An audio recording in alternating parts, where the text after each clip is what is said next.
Hello बच्चों, let's read this question and the question says that two adjacent angles of a parallelogram are of equal measure.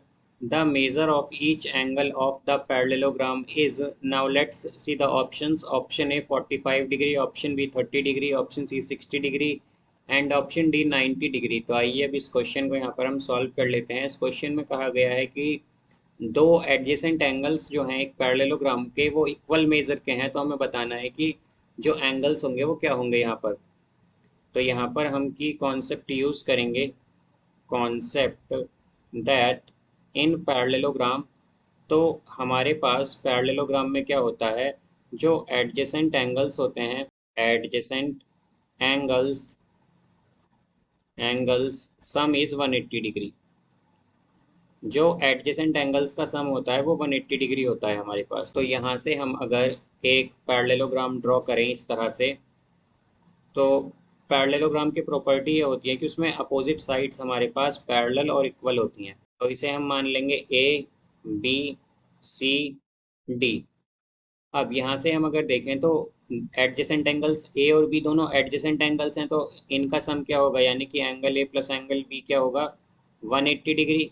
अब हमसे कहा गया है कि जो एडजेसेंट एंगल्स हैं वो इक्वल हैं, यानी कि एंगल ए यहाँ पर इक्वल है एंगल बी के।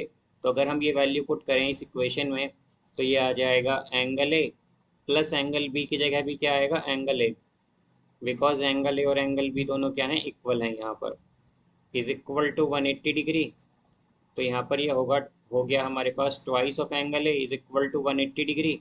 तो एंगल ए क्या आया, एंगल ए आया है हमारे पास 90 डिग्री।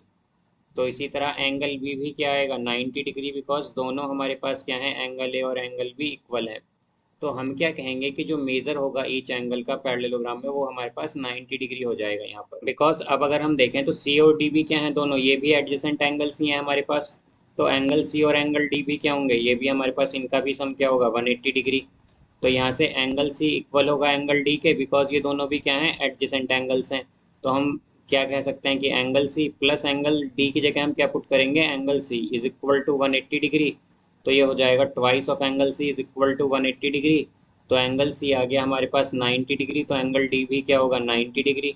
तो ये दोनों होंगे हमारे पास 90 डिग्री, और हम देख सकते हैं कि एंगल ए और एंगल बी भी क्या आया था हमारे पास, 90 डिग्री।